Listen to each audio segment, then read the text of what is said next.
In traditional myth, a prophecy allows a hero to change their fate. But when a timeline collapses into a closed loop, the outcome is locked. The act of knowing the future is the catalyst that forces the loop shut. The warning causes the event. These mechanics activate at 3:36 a.m. on a desolate road. An exhausted driver, isolated by heavy rain, pulls into a nameless, silent roadside diner. This trap relies on the manipulation of human nature, making it deadlier than a physical threat hiding in the shadows. The diner is defined by absolute silence. No music, no fans, and no smell of food. Only a single waiter stands with his back turned, scratching white chalk onto a wall covered in names, timestamps, and causes of death. Fresh, wet chalk marks a new entry. Muhammad, 4:12 a.m. Cause, looking back. The driver has exactly 36 minutes remaining.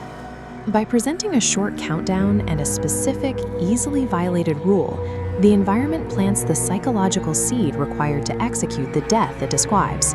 Maud flees to his car and speeds away. At 3:48 a.m., he checks the clock and feels a surge of relief. He has 24 minutes and miles of distance between himself and the diner.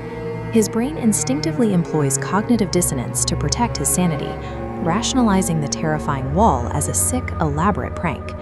That rational baseline begins to fracture when the rearview mirror shifts slightly on its own. It is a tiny, physical movement that confirms the threat has followed him into the car. When completely isolated, the mind is perfectly primed to turn against its own survival instincts. At 4:05 a.m., the anomalies escalate. For a fraction of a second, Maud catches an unidentifiable shape in the back seat. A driver's functional reality at night is restricted to a narrow forward cone of vision. The entity confines itself to heavily shaded blind spots in the rear passenger area. This spatial restriction weaponizes his paranoia, forcing his attention toward the explicitly forbidden area.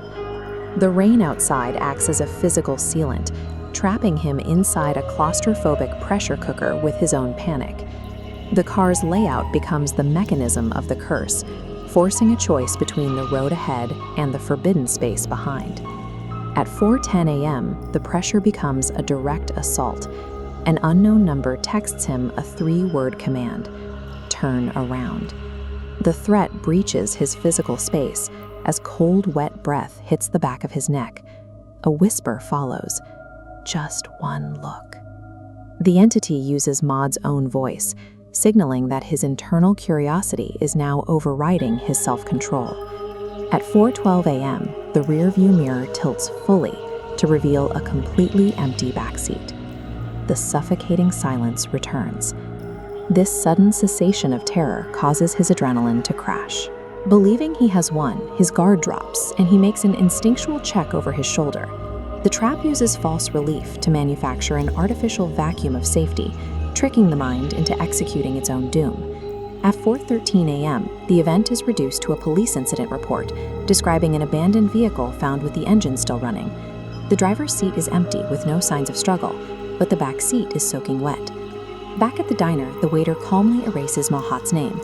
The chalk wall transitions from a premonition into a permanent record of inevitability. The loop resets instantly as a brand new name begins to physically carve itself into the wall from nothing. The wall functions as a set of psychological instructions, engineering the exact pressure needed to ensure the victim triggers their own end. This leaves us with the story's final question. If you were handed the exact blueprint of your death, could you truly resist being the one who pulls the trigger?